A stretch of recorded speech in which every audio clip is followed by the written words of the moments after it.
ఈ సాలా కప్ నమదే ప్రతిసారి చెప్పే మాటే కానీ ఈసారి నిజంగా నమదే. అవును, ఐపీఎల్లో కాకున్నా ఫస్ట్ టైం టైటిల్ విన్నర్గా నిలిచింది ఆర్సీబీ. ఉమెన్స్ ప్రీమియర్ లీగ్లో బెంగళూరు టీం అమ్మాయిలు అదరగొట్టారు. 16 ఏళ్లుగా ఊరిస్తున్న కలను నెరవేర్చారు.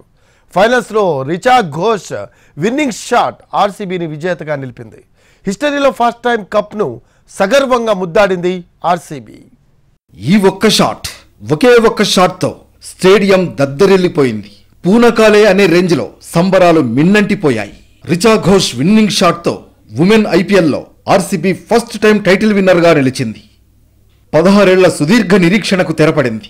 ఎట్టకేలకు Royal Challengers Bengaluru RCB team IPL ట్రోఫీని ముద్దాడింది. మెన్ టీంను అందని ద్రాక్షలా ఊరిస్తున్న కప్ను lady Kohli Smriti Mandhana RCB title కల నెరవేర్చింది. అటు బౌలింగ్ ఇటు బ్యాటింగ్లో ఇంకోవైపు ఫీల్డింగ్, ఇలా అన్ని రంగాల్లోనూ ఆర్సీబీ కుమ్మేసింది. 8 వికెట్ల తేడాతో ఢిల్లీ క్యాపిటల్స్ ను చిత్తుగా ఓడించింది. 114 రన్స్ టార్గెట్ ను 19.3 ఓవర్లలోనే రీచ్ అయింది ఆర్సీబీ మంధనా బ్యాచ్. కేవలం 2 వికెట్లు కోల్పోయి ఇప్పటి వరకు ఒక్క టైటిల్ లేని లోటును తీర్చేసింది. ఆర్సీబీ ఛేజింగ్ లో టాప్ ఆర్డర్ రాణించింది. ఓపెనర్లు captain Smriti Mandhana 31, Sophie Devine 32, Ellyse Perry 35, Richa Ghosh 17 పరుగులు చేశారు. మొదట బ్యాటింగ్ చేసిన ఢిల్లీ క్యాపిటల్స్ 18.3 ఓవర్లకు 113 పరుగులు చేసి ఆలౌట్ అయింది. షెఫాలి వర్మ బౌండరీలతో హోరెత్తించింది. 2 4లు 3 సిక్సర్లతో ఆర్సీబీ బౌలర్లపై విరుచుకుపడింది.